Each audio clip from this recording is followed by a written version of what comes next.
समादरणीय धार्मिक सज्जन वृंद, आज मंत्र संख्या 4 का स्वाध्याय किया गया। मंत्र है अनेजदेकं मनसो जवीयो नैनद्देवा आपनुवन् पूर्वमर्षत् तद्धावतो अन्यानत्येति तिष्ठत् तस्मिन्नपो मातरिश्वा ददाति। इस मंत्र का देवता है ब्रह्म। ब्रह्म अर्थात परमात्मा। परमात्मा के विषय में बताया है कि परमात्मा कैसा है, और इस मंत्र की भूमिका में दिया है कि कैसा जन ईश्वर को साक्षात करता है। जो मनुष्य ईश्वर का साक्षात्कार करता है उसकी क्या योग्यता होनी चाहिए।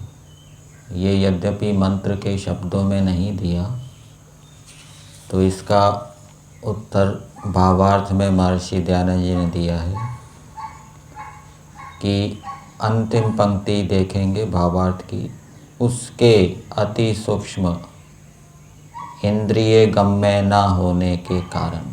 तो परमेश्वर अति सूक्ष्म है, आत्मा से भी प्रकृति से भी सूक्ष्म है, और इंद्रिय गम्य, इंद्रियों से नहीं जाना जा सकता, इंद्रियों का विषय नहीं है, क्योंकि परमेश्वर में रूप रस गंध आदि गुण नहीं है।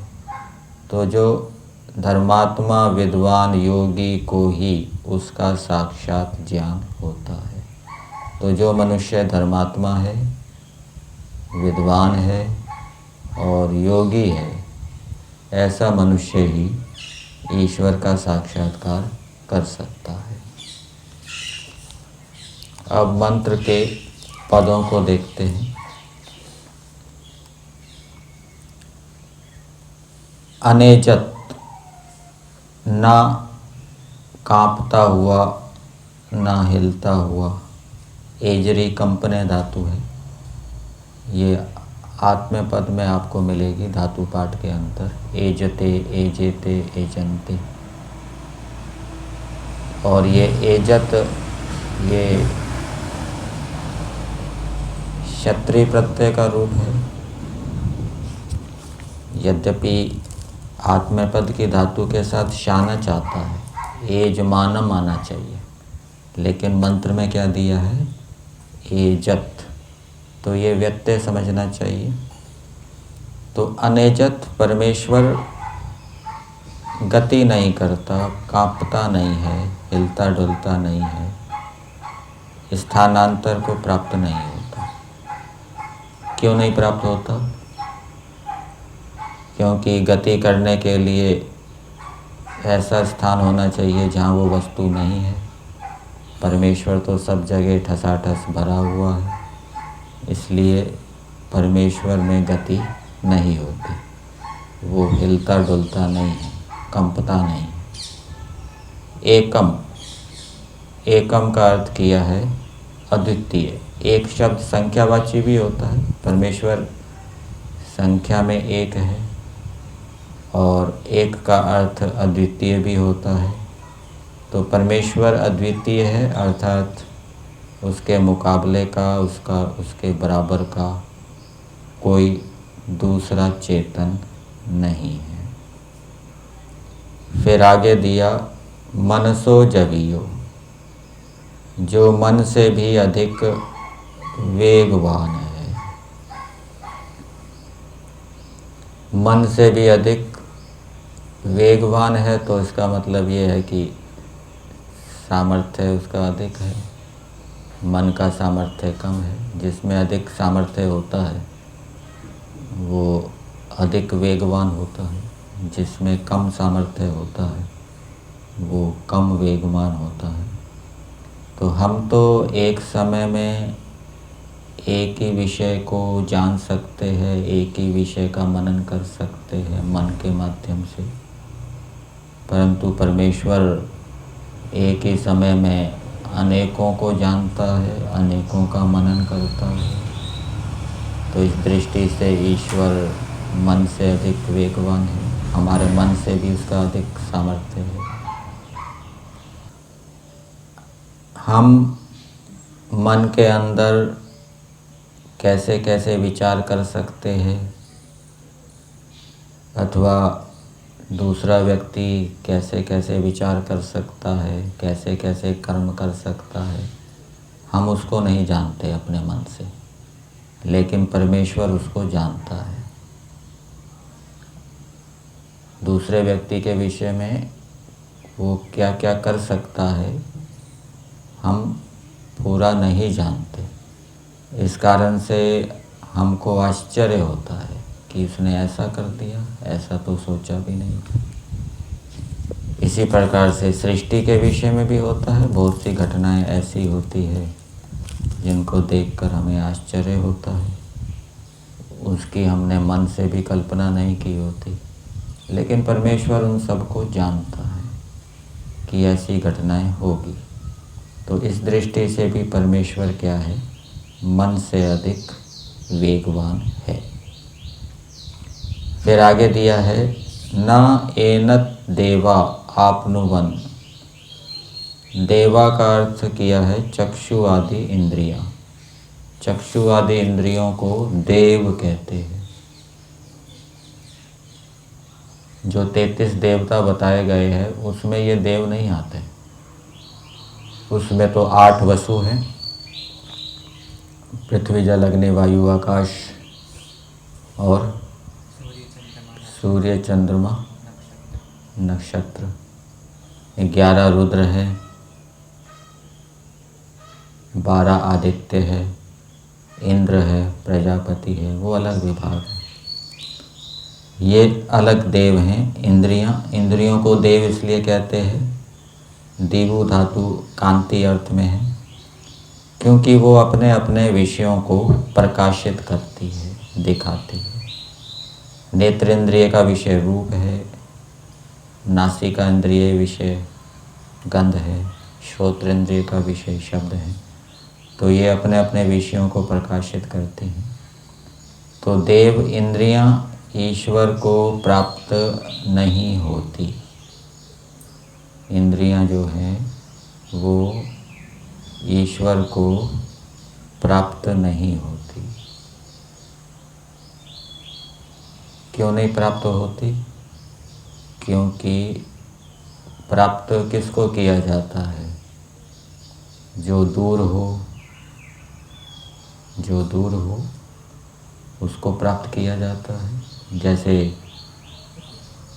रूप है वो कहीं दूर है तो नेत्र इंद्रिय उसको जानेगी, उसको प्राप्त करेगी। शब्द है वो दूर है, दूर से फिर कान में आएगा तो कहा जाएगा कि श्रोत्रेंद्रिय ने शब्द को प्राप्त कर लिया। तो ईश्वर तो ऐसा है नहीं, वो तो सर्वव्यापक है, हर समय हर जगह विद्यमान है। तो इस दृष्टि से जो इंद्रियां हैं वो ईश्वर को प्राप्त नहीं करती। पूर्वम अर्षत, ये ऋषि गतौ धातु है, उससे अर्षत बन जाएगा। जो पहले से ही विद्यमान है, जहाँ हम कहीं जाएं वहाँ पहले से ही ईश्वर क्या है, वर्तमान है। क्यों? सर्वव्यापक होने से। एक देशी ऐसा नहीं हो सकता।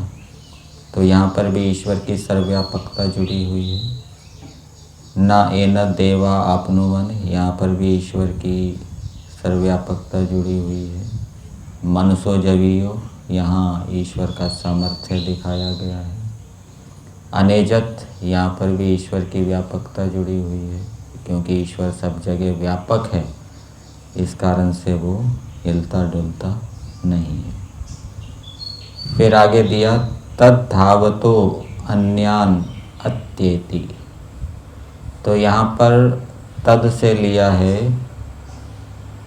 जो स्वस्वरूपात् विलक्षणाम मनो वाक इंद्रियादीनि, जो अपने स्वरूप से विलक्षण है उन मन वाक आदि इंद्रियों का जो उल्लंघन कर जाता है।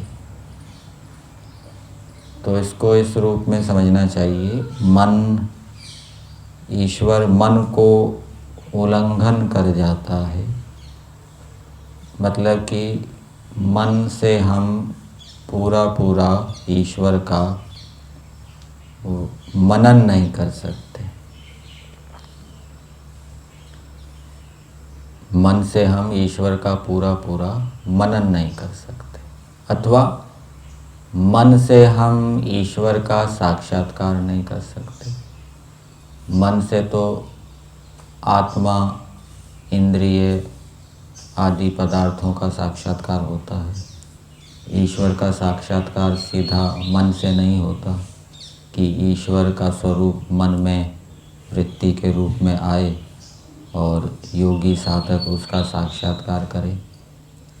तो एक तो हम मन से ईश्वर का पूरा पूरा मनन नहीं कर सकते, ईश्वर के गुण कर्म स्वभावों का, क्योंकि ईश्वर के गुण कर्म स्वभाव अनंत है। और दूसरा, मन से हम ईश्वर का साक्षात्कार नहीं कर सकते। तो ये है, ईश्वर मन का उल्लंघन कर जाता है।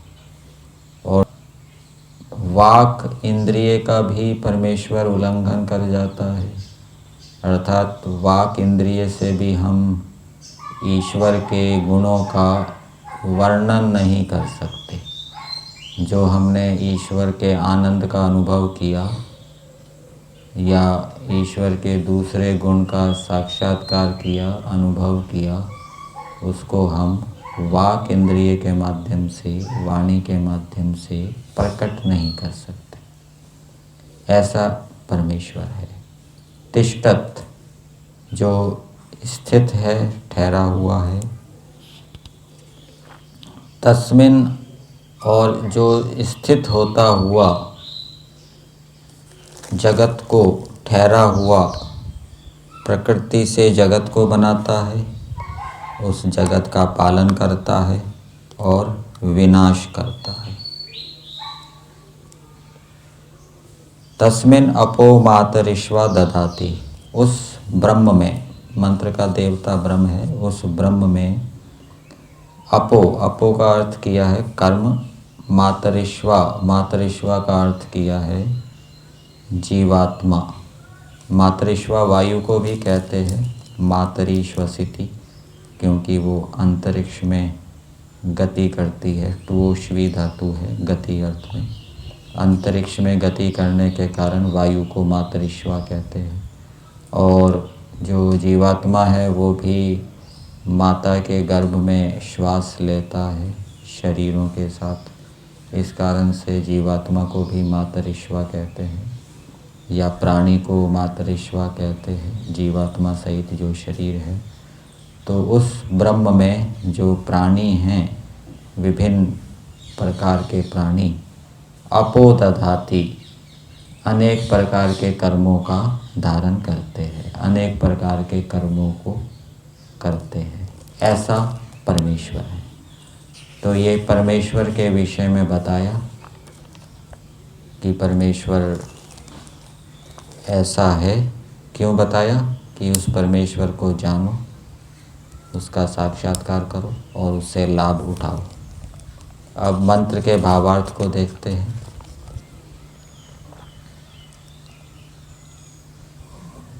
ब्रह्म के अनंत होने से जहाँ जहाँ मन जाता है वहाँ वहाँ प्रथम से ही अभिव्याप्त, पहले से ही स्थिर ब्रह्म वर्तमान है। ये किसके साथ जोड़ेंगे? पूर्वम अर्षत, ब्रह्म के अनंत होने से जहाँ जहाँ मन जाता है वहाँ वहाँ प्रथम से ही अभिव्याप्त, पहले से ही स्थिर, स्थिर ये इसके साथ भी जोड़ सकते हैं, अनेजत और तिष्ठत ब्रह्म वर्तमान है। उसका विज्ञान शुद्ध मन से होता है। ये महर्षि दयानंद जी ने विशेष लिखा है ये मंत्र के अंदर। तो यदि हम ऐसा लें कि देव मन को भी कहते हैं, मन उसको प्राप्त नहीं होता, तो अशुद्ध मन उसको प्राप्त नहीं होता। और उसका विज्ञान क्या है? शुद्ध मन से होता है। शुद्ध मन से उसका विज्ञान होता है। ईश्वर के गुण कर्म स्वभावों को जानना है, समझना है, तो मन क्या है? शुद्ध होना चाहिए। और शुद्ध होने का मतलब राग द्वेष से रहित हो, सात्विक हो। मनुस्मृति में दिया है मनः सत्येन शुद्ध्यति, सत्य आचरण से मन क्या है? शुद्ध होता है। अहिंसा, सत्य, अस्तेय, ब्रह्मचर्य, अपरिग्रह आदि इनका पालन करने से या अनेक प्रकार के यज्ञों को करने से मन शुद्ध होता है। और शुद्ध मन से ही ईश्वर का विज्ञान होगा। विज्ञान जो शाब्दिक और अनुमानिक ज्ञान से अलग प्रकार का होता है। मन से हम शब्द प्रमाण के माध्यम से हम ईश्वर के विषय में जानेंगे, फिर अनुमान भी करेंगे, चिंतन मनन भी करेंगे। तो विज्ञान इन सब ज्ञानों से, शाब्दिक ज्ञान, अनुमानिक ज्ञान और जो मनन से ज्ञान उत्पन्न हुआ, इन सब प्रकार के ज्ञानों से अलग प्रकार का ये कहलाएगा विज्ञान, जो कि अंदर से उत्पन्न होता है, परमेश्वर की ओर से प्राप्त होता है। चक्षु आदि इंद्रियों और अविद्वानों से देखने योग्य नहीं है। अविद्वान लोग उसको नहीं जान सकते, उसका साक्षात्कार नहीं कर सकते। वह आप निश्चल हुआ सब जीवों को नियम से चलाता, ये इसके साथ जोड़ सकते हैं। तिष्ठत जो शब्द आया, तिष्ठत तस्मिन् अपो मातरिश्वा दधाति। तो ये जीवात्मा जो कर्म कर रहे हैं, तो ये ईश्वर के नियम से कर रहे हैं, ठीक है। हाथ से वो लेने देने का काम करते हैं, पैर से गति करने का काम करते हैं एक स्थान से दूसरे स्थान पर। ये ईश्वर ने नियम बनाया है। पैर से ही वो गति कर सकते हैं एक स्थान से दूसरे स्थान पर। आँखों से, कानों से नहीं कर सकते, या वाणी से नहीं कर सकते। तो वह आप निश्चल हुआ सब जीवों को नियम से चलाता और धारण करता है। उसके अति सूक्ष्म इंद्रिय गम्य न होने के कारण धर्मात्मा विद्वान योगी को ही उसका साक्षात ज्ञान होता है, अन्य को नहीं। तो परमेश्वर अति सूक्ष्म है। स्थूल यदि होता तो सामान्य व्यक्ति भी उसको नेत्र आदि इंद्रियों से देख लेता, जान लेता, प्रत्यक्ष कर लेता। स्थूल तो है नहीं, अति सूक्ष्म है। इसलिए उसको जानने के लिए, उसका प्रत्यक्ष करने के लिए बुद्धि भी सूक्ष्म होनी चाहिए, उसके लिए विद्वान होना चाहिए, शास्त्रों में वो अच्छा पुरुषार्थ करे, उसके साथ साथ वो धार्मिक भी हो, धर्मात्मा हो, अहिंसा, सत्य आदि का पालन करे, और योगी भी होना चाहिए। ठीक, मन के ऊपर उसका नियंत्रण हो, इंद्रियों के ऊपर नियंत्रण हो, मन उसके वश में हो।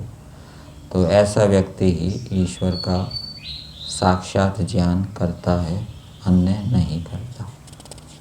तो ये मंत्र का तात्पर्य है।